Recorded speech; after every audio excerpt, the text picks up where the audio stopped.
Hello, everybody. Welcome to the homepage of Creative Writing in Cape Town.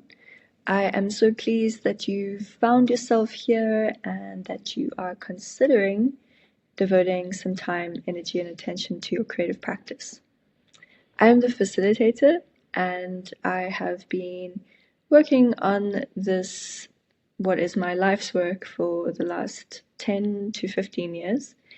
And this work is pretty much everything I wish I had as a writer starting out in the industry. Writing professionally has taken on a shape and form never before seen in the history of storytelling, with the advent of technology and social change and all the crazy, beautiful, and exciting things happening in our world. And so, as writers and as storytellers, we've had to adapt quicker than what sometimes seems humanly possible, but believe me, it is possible.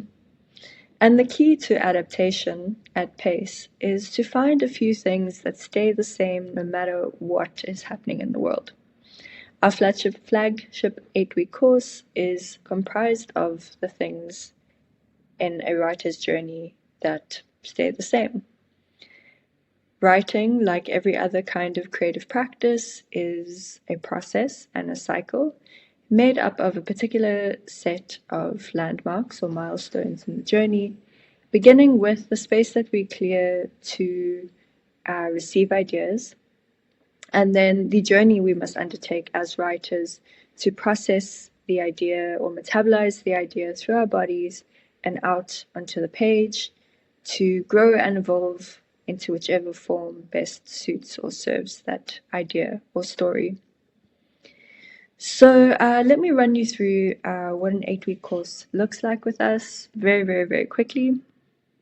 The course is designed to simulate this creative cycle, and over 8 weeks together, we go through all the most common writer's blocks that come up for writers or creatives in this time and context. So these are things such as,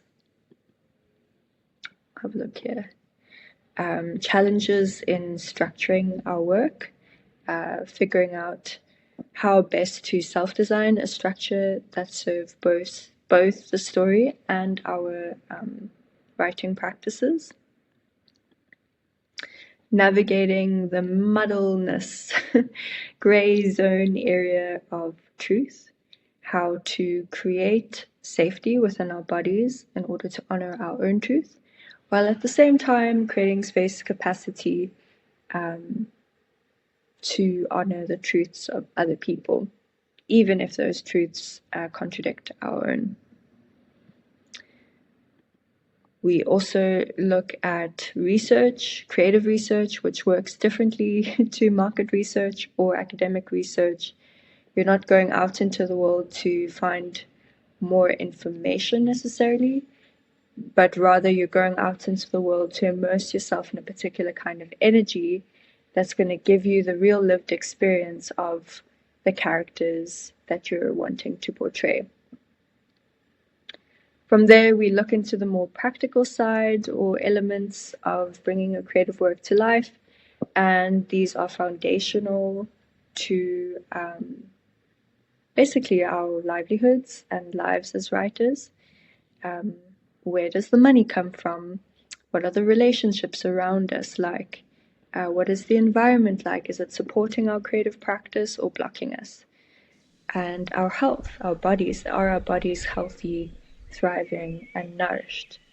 Bringing any kind of creative work to life is a grueling process. It asks for a lot of energy, a lot of time, and the deeper you go into your soul, into your core essence, the thing that makes you you, in order to retrieve or extract the story that you're going to share with the world, the more energy that asks of us. And like any basic mathematical equation, you can't take out or put out something that hasn't first been put in. So where there are writer's blocks, for example, often we first have to look at our environments and the way that we're living and the people that we're surrounded by, in order to see if there's something that needs to change there. From then onwards, we go into the side of writing that very few people enjoy that much, but is something that we can grow accustomed to and learn how to do better. And this is what we call rejection therapy. It's the part where, like Stephen King says, you write with the door closed and then you write with the door open. And it's where we would, for example, start building a small sample group of beta readers, reaching out to literary agents and editors, and starting to dip our toes into the world of critique and feedback. After which we go into more of the entrepreneurial side of creativity, and that's okay. So now we've built a world for our story to live in.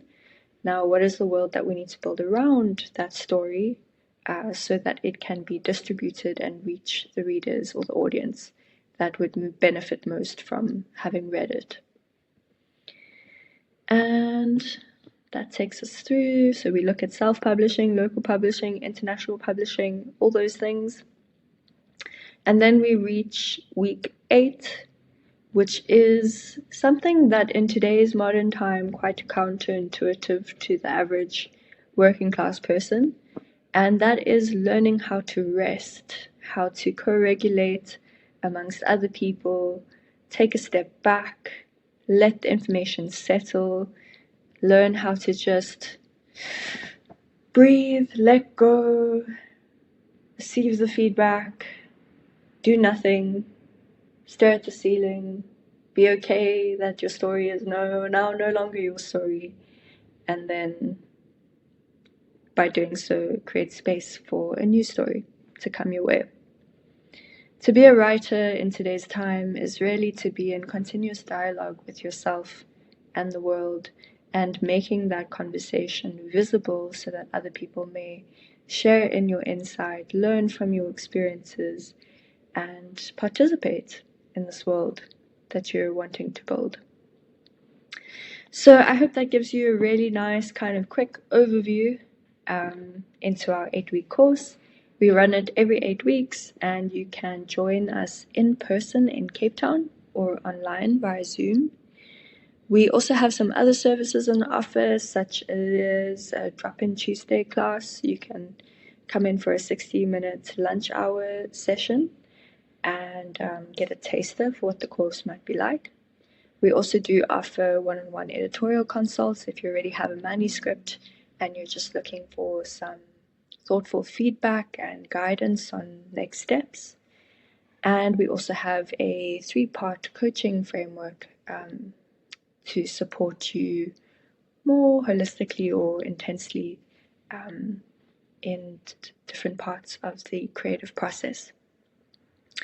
And what else do we have? Oh yes, and we have a digital library and guidebook that you can also access and read through and use to learn more about creativity and the craft of writing in your own time.